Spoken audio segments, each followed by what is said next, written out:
سر ہماری last session میں بات ہو رہی تھی کہ سیشن کا مین مقصد کریکٹر بلڈنگ ہے جس طرح سے، ٹھیک ہے، اور کریکٹر بلڈنگ کا ہم نے مقصد یہ بنایا تھا،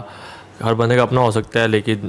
اگر ایک مسلم ہے یا ریلیجیس مین ہے تو وہ خدا کے ساتھ اس کا تعلق بہتر ہو جائے، اور وہ اس طرح کا یعنی کردار اس کا یہ بہتر ہے، کیونکہ پرسنالٹی میں تو اس کو اور بڑی چیزیں فائدہ دے رہی ہوتی ہیں۔ تو یعنی ہم ایک آسان سا طریقہ سنتے آ رہے تھے اور دیکھتے تھے، یار اگر تم خدا کے ساتھ تعلق بنانا چاہتے ہو تو اس کی کتاب ہے، اس کے ساتھ تم تعلق بنا لو، ٹھیک ہے، اسے پڑھو جو وہ احکام دے رہا ہے، یعنی جھوٹ کو چھوڑ دو، سچ کی طرف آ جاؤ، حرام کو چھوڑ دو، حلال کی طرف آ جاؤ، ٹھیک ہے۔ تو ابھی یہ جو ہم یہ ساری کر رہے ہیں ایکٹیویٹی، تو میں یہ جاننا چاہ رہا تھا کہ اس کے کوئی پریکٹیکل امپیکٹ ہیں، کوئی سائیکولوجیکل امپیکٹ ہیں، ٹھیک ہے، کیونکہ مجھے تو ابھی وہ اپنے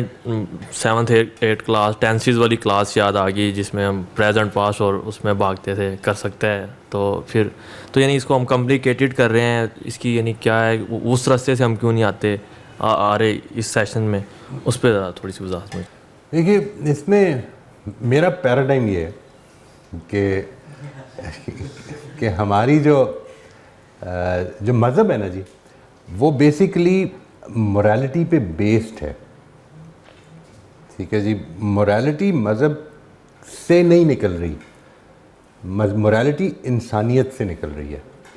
اور مذہب میری چوائس ہے۔ یعنی مثال کے طور پر میں ایک گھر میں پیدا ہوا ہوں، اس وجہ سے مسلمان ہو گیا ہوں، یا کوئی اور جو بھی مذہب اختیار کیا ہوگا میں نے، لیکن میں کسی بھی گھر میں پیدا ہوتا میں انسان تو ہوتا، یعنی اگر مجھے اللہ تعالیٰ اسی طرح پیدا فرماتے تو میں انسان ہی ہوتا۔ جو چیز جس کی طرف میں توجہ دلانا چاہ رہا ہوں وہ یہ ہے کہ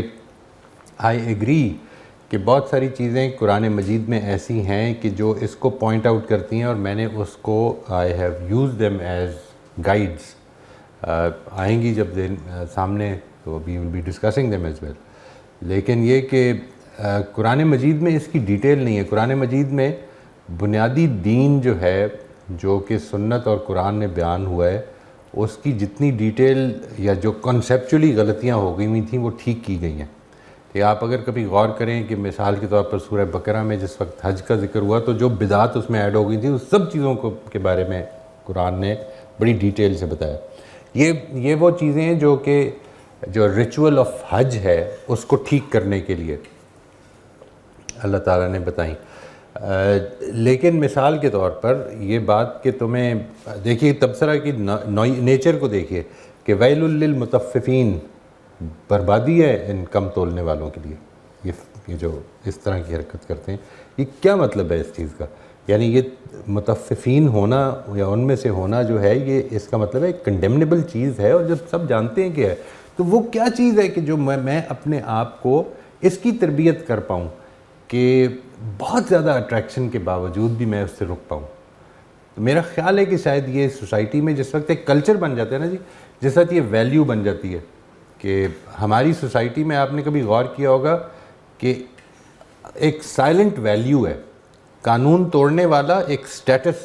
ہے اس کا، کہ وہ قانون توڑتا ہے اور اس کو خوش ہو کے دکھاتا ہے کہ یہ میں توڑ رہا ہوں۔ سوسائٹی میں ایسی سوسائٹیز بھی ہیں، اس وقت دنیا میں بھی ہیں، اور جب بھی سوسائٹی ایک ڈیولپڈ سوسائٹی بنتی ہے تو اس کے اندر ایک سویلائز سوسائٹی جو ہوتی ہے وہ اصل میں اس کی بالکل اپوزٹ ویلیو پہ کھڑی ہوتی ہے، کہ قانون توڑنے والے کو کنڈیمنیبل سمجھا جاتا ہے اور ڈکلیئر کیا جاتا ہے کہ یہ کنڈیمنیبل ہے، ایسے قانون توڑا ہے بس ختم ہو گئی بات۔ تو یہ وہ چیز ہے کہ جس وقت یہ جو مورل ویلیوز ہیں یہ سوسائٹی کے لیول پہ پیدا ہو جاتی ہیں۔ لیکن ان سوسائٹیز کو بھی اگر آپ دیکھیں تو جو میں نے بھی آپ کے ساتھ ذکر کیا، ہینوتھیسٹک ہیں وہ۔ ہینوتھیسٹک کا مطلب ہے کہ ہم ایک قوم کے سٹیزن ہیں، مجھے آپ کا خیال رکھنا چاہیے، لیکن مثال کے طور پر عراق کا خیال رکھنا کوئی مسئلہ نہیں ہے،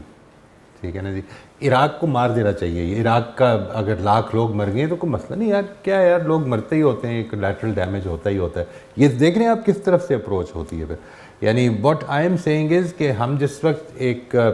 پرنسپل سینٹرڈ کھڑے ہوتے ہیں تو ہم کو آپ کی بات کا میں زیادہ لمبا جواب دے رہا ہوں، میرا خیال ہے کہ what I should be seeing is کہ آپ کی بات نے بہت امپورٹنٹ بات یہ فرمائی ہے آپ نے کہ کیا قرآن مجید نے ان چیزوں کی تربیت کا معاملہ نہیں کیا؟ تو میرے خیال میں ایسا نہیں ہے جی. قرآن مجید نے وہ بیسز بتائی ہیں کہ جن سے یہ چیزوں کا معاملہ ہونا. مثال کے طور پر خدا کو یاد رکھنا چاہیے, ہم کو گاڈ کانشیس زندگی گزارنی چاہیے. لیکن میں گاڈ کانشیس کیسے ہوں گا, اس میں میں آپ کے ساتھ مختلف طریقے شیئر کر سکتا ہوں کہ یہ طریقے ہیں, آپ کو جو زیادہ پرسنلی آپ کو لگتا ہے کہ میرے لیے آسان ہے وہ کر لیں. یعنی دس از واٹ آئی فیل. نماز دیکھیے, نماز قرآن مجید نے کتنی خوبصورت بات کی کہ آقم الصلاۃ لذکری, ٹھیک ہے جی. لیکن آپ نے کوئی محسوس کیا کہ کئی نمازیں ایسی ہوتی ہیں جس میں خدا یاد ہی نہیں ہوتا؟ ہو جاتا ہے نا, ایسے پڑھ لیتے ہیں ہم, لیکن وہ کیسے کیا کریں ہم اس کو. تو اس کا مطلب ہے کہ دیر از سم تھنگ ریکوائرڈ, کہ ہماری طرف سے کوئی ایکشن ہو سکتا ہے. تو اس میں میری یہ ایک حقیر سی وہ کاوش ہے جی کہ اس میں کچھ مدد کی جائے کہ ہم کیسے زیادہ کانشیس زندگی گزار سکتے ہیں.